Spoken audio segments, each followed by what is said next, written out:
Hablar de límites no es hablar de carácter ni de fuerza personal ni de autoestima superficial, como muchas veces se presenta en redes sociales. Hablar de límites es hablar de cómo una persona aprendió a vincularse con el mundo y de qué tuvo que hacer para no perder a quienes necesitaba. Porque nadie nace sin límites.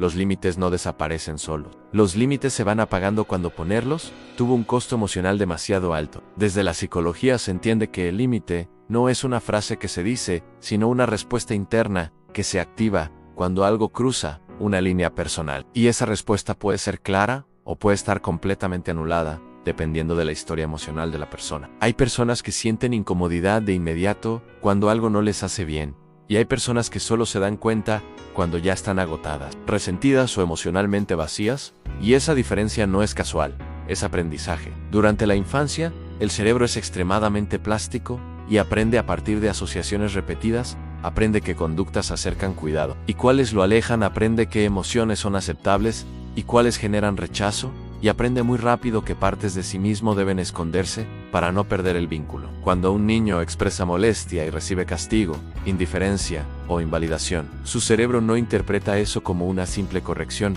lo interpreta como una amenaza a la seguridad emocional. La neurociencia ha demostrado que el cerebro infantil no distingue entre peligro físico y peligro relacional. Para un niño, perder el vínculo con su figura de apego es una amenaza existencial.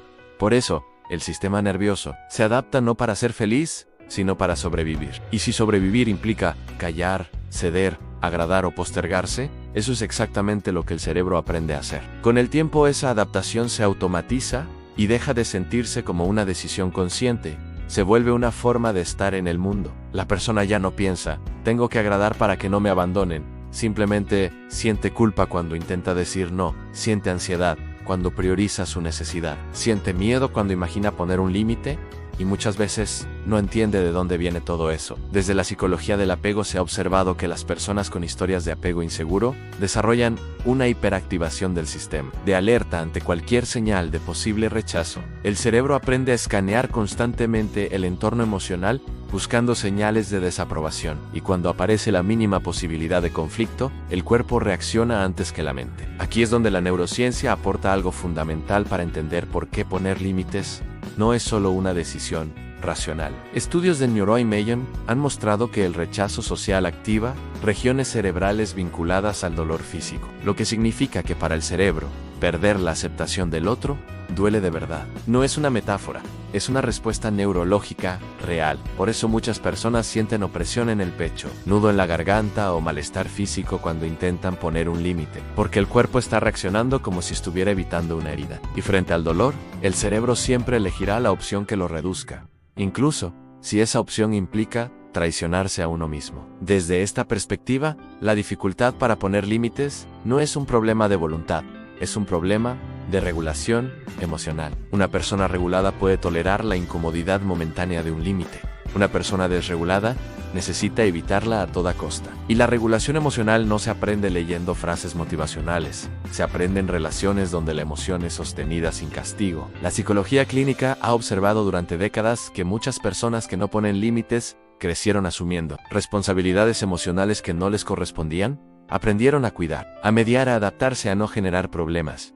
Y poco a poco fueron asociando su valor personal con su capacidad de sacrificio. En estos casos, el límite se vive como egoísmo, como traición o como peligro. Esto explica por qué algunas personas dan incluso cuando no tienen nada, por qué siguen disponibles aunque estén agotadas, por qué sostienen vínculos que las lastiman y aún así sienten culpa cuando piensan en alejarse. No están buscando sufrir, están intentando no perder algo que su sistema nervioso considera vital. La neurociencia del estrés crónico muestra que vivir sin límites mantiene al cuerpo en un estado de activación constante. El sistema nervioso simpático se mantiene encendido, el cortisol se eleva, el descanso se altera y el cuerpo empieza a manifestar síntomas: cansancio, irritabilidad, dolores físicos, ansiedad, vacío emocional, y aún así, la persona sigue cediendo, porque el miedo al abandono pesa más que el malestar corporal. Aquí aparece un fenómeno psicológico muy importante. Por eso muchas personas prefieren soportar relaciones desgastantes antes que enfrentar la posibilidad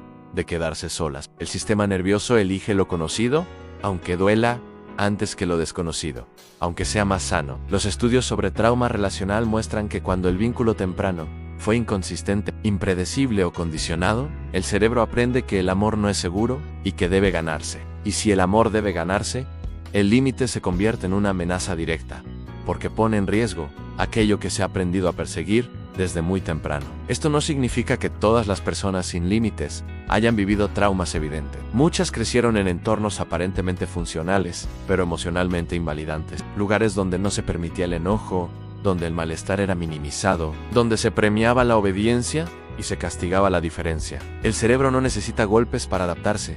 Le basta con aprender que ciertas emociones no son bienvenidas. Por eso en la adultez aparecen frases internas muy potentes que nadie les enseñó explícitamente, pero que quedaron grabadas. No seas exagerado, no hagas problemas. Desde la psicología contemporánea, se entiende que el límite sano no se construye desde la confrontación, se construye desde la seguridad interna. Y esa seguridad interna solo aparece cuando el sistema nervioso aprende que puede sostener la incomodidad sin colapsar. Pero si el cuerpo nunca aprendió eso, el límite se sentirá imposible. Muchas personas llegan a terapia creyendo que el problema es que no saben decir no. El cuerpo no vive en el presente, vive en la asociación. Y si en el pasado poner un límite significó perder amor, el cuerpo hará todo lo posible por evitar repetir esa experiencia. Aquí es importante entender algo sin suavizarlo. Es una estrategia de supervivencia que alguna vez tuvo sentido. El problema es que hoy esa estrategia está generando consecuencias profundas en la identidad, en la autoestima y en la salud emocional. Y mientras no se entienda esto, la persona seguirá culpándose por algo que no eligió. Seguirá exigiéndose valentía cuando lo que necesita es seguridad. Y seguirá intentando cambiar conductas sin atender la raíz emocional que la sostiene. Esta primera parte no busca enseñar a poner límites, busca algo más importante. Busca que entiendas por qué tu cuerpo se resiste a hacerlo. Por qué no basta con saber, por qué no basta con querer, y por qué no eres débil por sentir lo que sientes. Porque el verdadero cambio no empieza cuando te obligas a decir no, empieza cuando dejas de pelearte con tu historia y empiezas a comprenderla. Y recién ahí, recién cuando el miedo deja de dirigir cada decisión, el límite deja de sentirse como una amenaza y empieza a sentirse como lo que siempre debió ser, una forma de cuidarte. En algún punto de la vida adulta, la falta de límites deja de sentirse solo como cansancio y empieza a manifestarse como confusión interna. Desde la psicología clínica, esto no se interpreta como indecisión, se interpreta como una desconexión aprendida con las propias señales internas. El límite sano no nace de la fuerza, nace de la percepción. Una persona que puede poner límites es una persona que puede registrar a tiempo cuando algo le incomoda, le duele o le sobrepasa. El problema es que muchas personas aprendieron tan temprano a ignorar esas señales que su cuerpo dejó de enviarlas con claridad. No sienten el límite cuando aparece, lo sienten cuando ya fue cruzado demasiadas veces. La psicología ha estudiado durante décadas cómo funciona este proceso y ha encontrado algo clave. Cuando una emoción es sistemáticamente invalidada, el cerebro aprende a inhibirla. No la elimina, la reprime. Y lo reprimido no desaparece, se acumula. Por eso muchas personas no reaccionan cuando algo las incomoda, pero explotan después de mucho tiempo. Cuando el sistema ya no puede sostener más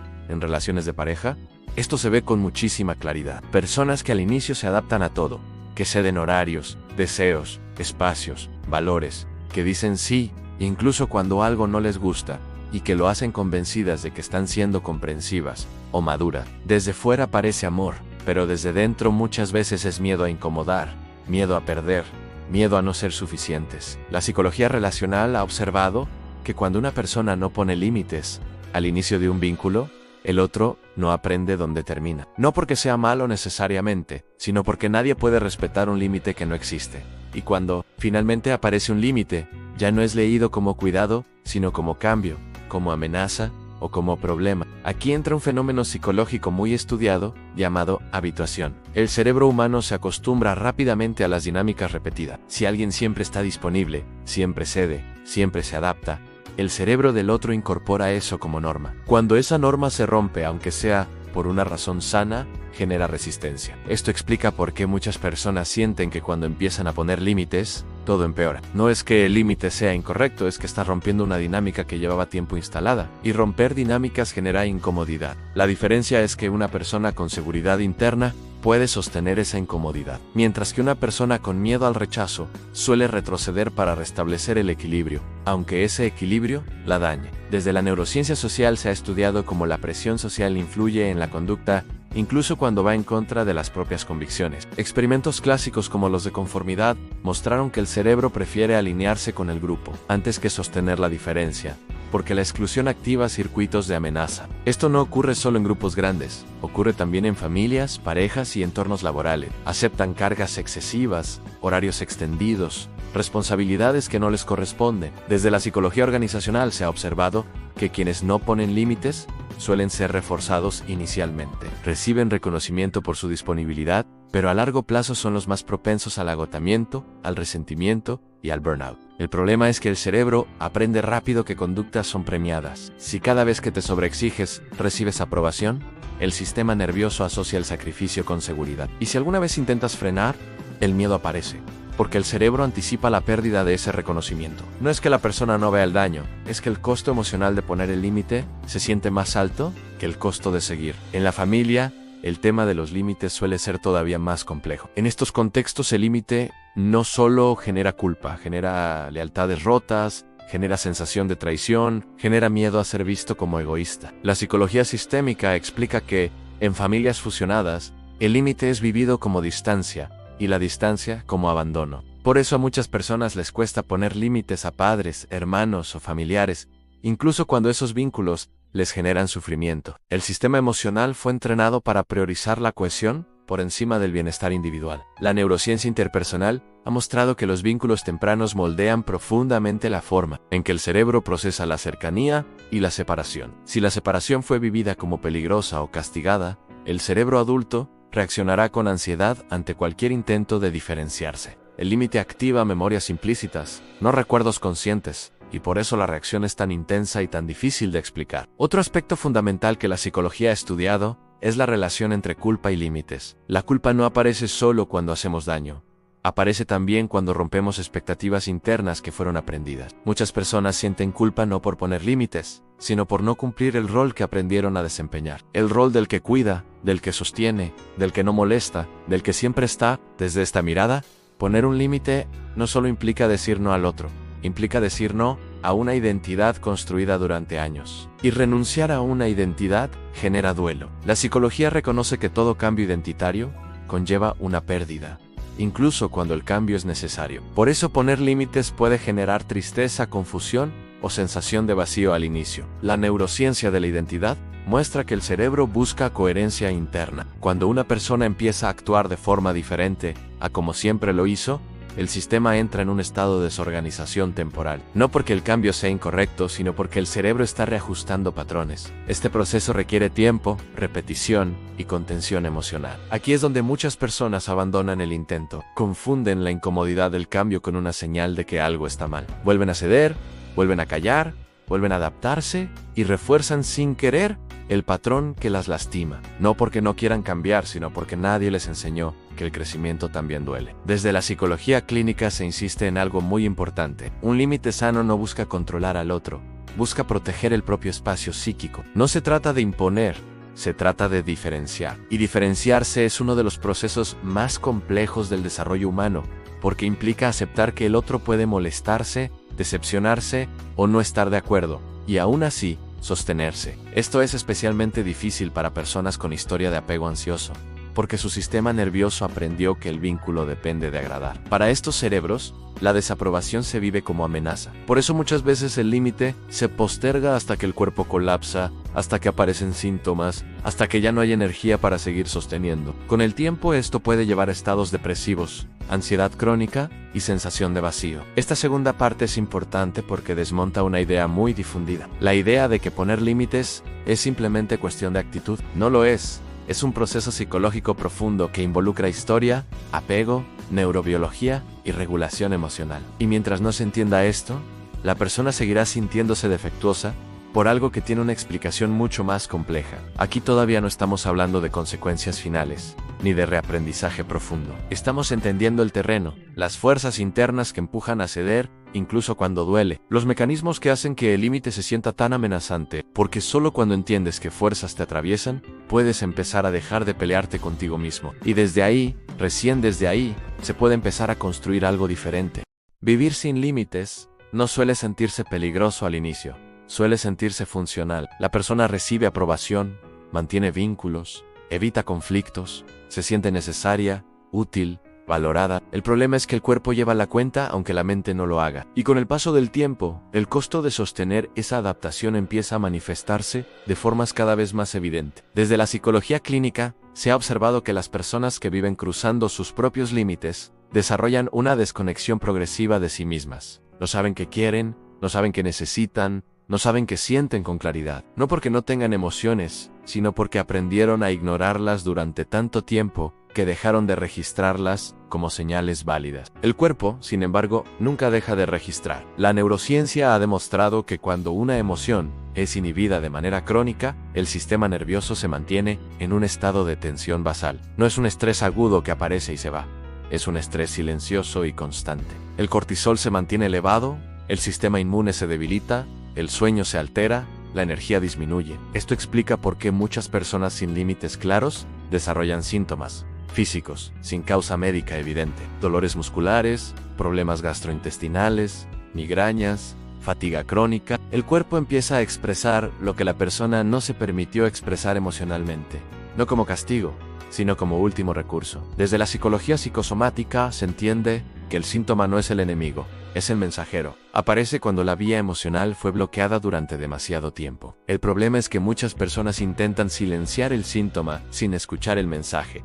Y mientras no se escuche, el cuerpo seguirá buscando formas de hacerse notar. En el plano emocional, las consecuencias también son profundas. Vivir sin límites genera resentimiento acumulado, no hacia los otros solamente, sino hacia uno mismo. La persona empieza a sentirse usada, poco valorada, invisible, pero al mismo tiempo se culpa por sentirse así. Se instala una contradicción interna muy desgastante.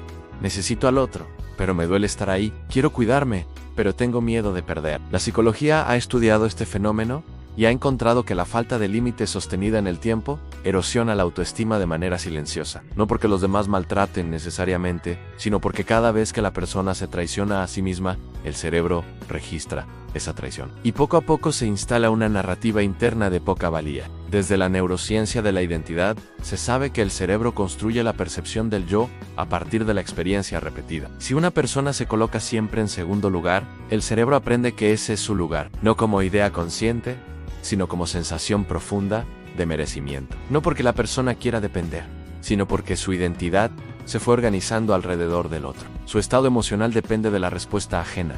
Su tranquilidad depende de la aprobación externa. Su valor depende de ser necesitado. Los estudios sobre dependencia muestran que cuando una persona no tiene límites claros, el vínculo deja de ser elección y se convierte en necesidad. Y cuando un vínculo es necesidad, cualquier amenaza a ese vínculo se vive como una amenaza a la propia estabilidad emocional. Esto explica por qué muchas personas permanecen en relaciones que las dañan. No porque no vean el daño, sino porque su sistema nervioso no sabe cómo sostenerse sin ese vínculo. El límite implicaría no solo un cambio externo, implicaría una reorganización interna profunda. Desde la neurociencia sabemos que el cerebro es plástico, que puede cambiar, que puede reaprender, pero también sabemos que no cambia por información, cambia por experiencia. Decidir poner límites no transforma nada si el cuerpo no experimenta que puede sobrevivir a las consecuencias emocionales de hacerlo. Aquí entra un concepto clave. Neuroplasticidad no significa que el cambio sea rápido o cómodo. Significa que es posible. Cada vez que una persona pone un límite y no colapsa, aunque sienta ansiedad, aunque sienta culpa, aunque sienta miedo, el cerebro registra una nueva asociación. Poner un límite no destruyó todo. Poner un límite no me mató. Poner un límite fue incómodo, pero sobreviví. Estas experiencias repetidas son las que empiezan a debilitar el patrón antiguo. Desde la psicología del aprendizaje, se sabe que los patrones que se construyeron en contextos de miedo necesitan contextos de seguridad para desactivarse. Por eso el proceso de aprender a poner límites suele ir acompañado de emociones intensas al inicio. Ansiedad, tristeza, confusión, incluso culpa intensa. No porque el límite sea incorrecto, sino porque el cuerpo está atravesando un proceso de desaprendizaje. Muchas personas abandonan aquí, interpretan estas emociones como señales de error. Vuelven a ceder, vuelven a adaptarse, vuelven a callar. Pero cuando una persona logra sostenerse, aunque sea en pequeños actos, aunque sea de forma imperfecta, algo empieza a cambiar. El cuerpo empieza a registrar que el límite no es abandono automático, que algunas personas se molestan y se quedan, que otras se van, y duele, pero no destruye. Y que perder ciertos vínculos también es información. Desde la psicología relacional, se entiende que los límites no destruyen los vínculos sanos, los ordena. Lo que se rompe cuando aparecen límites claros no es el amor, es la dinámica disfuncional. Y si un vínculo solo se sostiene cuando una persona se anula, ese vínculo ya estaba roto, solo que no se había hecho visible. Aprender a poner límites también implica duelo. Duelo por la versión de uno mismo que sobrevivió complaciendo. Duelo por las relaciones que no pudieron adaptarse. Duelo por el tiempo entregado sin reciprocidad. Este duelo es necesario, porque no se puede construir una identidad nueva sin soltar la anterior. La neurociencia del duelo muestra que el cerebro necesita tiempo para reorganizarse cuando pierde una estructura conocida, incluso si esa estructura era dañina. Por eso, el proceso no es lineal. Hay avances y retrocesos. Hay momentos de claridad y momentos de duda. Todo eso forma parte del cambio real. Cuando una persona empieza a ponerse en el centro, no se vuelve egoísta, se vuelve responsable de sí misma. Empieza a elegir desde el deseo y no desde el miedo. Empieza a diferenciar cuidado de sacrificio. Empieza a entender que amar no implica desaparecer. Protege la energía, protege la identidad, protege el espacio interno. Y cuando ese espacio empieza a existir, la persona se siente más clara, más estable, más presente. No porque todo sea perfecto, sino porque ya no está traicionándose para sostener vínculos. Esta es la parte que pocas veces se dice. Poner límites no garantiza que todo mejore afuera, pero sí transforma profundamente lo que ocurre adentro. Y cuando lo interno cambia, las decisiones cambian, los vínculos cambian, la vida empieza a reorganizarse. No poner límites tiene consecuencias reales en el cuerpo, en la mente, en la identidad, pero aprender a ponerlos también las tiene. Implica incomodidad, pérdida, preordenamiento. La diferencia es que unas te vacían lentamente y las otras te devuelven a ti mismo. Y si algo queda claro después de todo este recorrido es esto: